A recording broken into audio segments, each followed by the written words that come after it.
সারা দেশে এক ফোঁটা বৃষ্টি নেই। মানুষ তো বটেই, পশুদের মুখেও খাবার জোগাতে অক্ষম এই দেশ।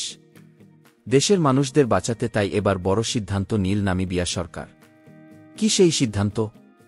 কিভাবে দেশের মানুষদের বাঁচাবে সেই দেশের সরকার? সারা দেশে এক ফোঁটাও বৃষ্টি নেই।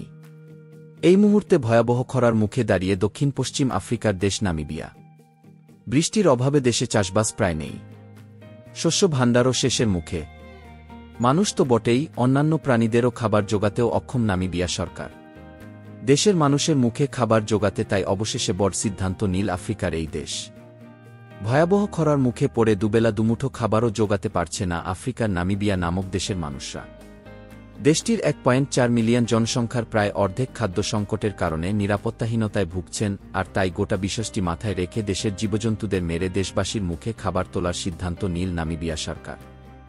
সম্প্রতি নামিবিয়ার পরিবেশ, বন এবং পর্যটক মন্ত্রক ঘোষণা করেছে, দেশের মানুষদের খাদ্য সংকট থেকে উদ্ধার করার জন্য 730টি প্রাণীর মাংস বিতরণ করবে তারা। যে বড় বড় জীবজন্তুগুলিকে মেরে ফেলার সিদ্ধান্ত নেওয়া হয়েছে সেই তালিকায় রয়েছে হাতি, জলহস্তী, মহিষ, জেব্রা এবং ইম্পালা। ওই বিজ্ঞপ্তিতে আরও বলা হয়েছে, মন্ত্রকের তরফে 30টি জলহস্তী, 60টি মহিষ, 50টি ইম্পালা, 100টি ইল্যান্ড, এই দুটি হরিণ জাতীয় প্রাণী, 100টি নীল ওয়াইল্ডারবিস্ট, 83টি হাতি মারার সিদ্ধান্ত নেওয়া হয়েছে।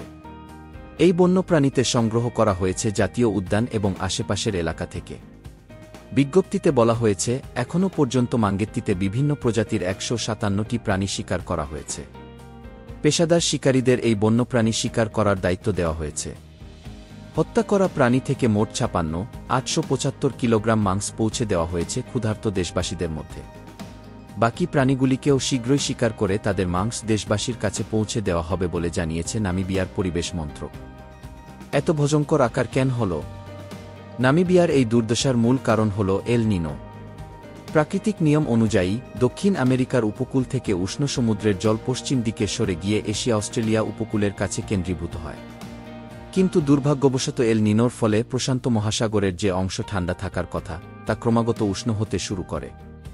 সমুদ্রের অতিরিক্ত তাপ সমুদ্রপৃষ্ঠের বাতাসে নির্গত হতে শুরু করে। এই এল নিনোর প্রভাব পড়েছে দক্ষিণ আফ্রিকার নামিবিয়ার প্রায় 6,80,00,000 মানুষের উপর। বৃষ্টির অভাবে প্রায় গোটা দেশের মাটি শুকিয়ে ক্ষতিগ্রস্ত হয়েছে। নিশ্চিহ্ন হয়ে গেছে ক্ষেতের ফসল। শুধু ফসল নয়, এল নিনোর প্রভাব পড়েছে গবাদি পশুর উৎপাদনেও, যার ফলে খাদ্যের চরম ঘাটতি তৈরি হয়েছে সারা দেশ জুড়ে। ভেঙে পড়েছে অর্থনীতি। প্রসঙ্গত, এল নিনোর প্রভাব শুধুমাত্র নামিবিয়া নয়, এর প্রভাব পড়েছে জিম্বাবুয়ে, জাম্বিয়া এবং মালাউই সহ আফ্রিকার বিভিন্ন দেশে।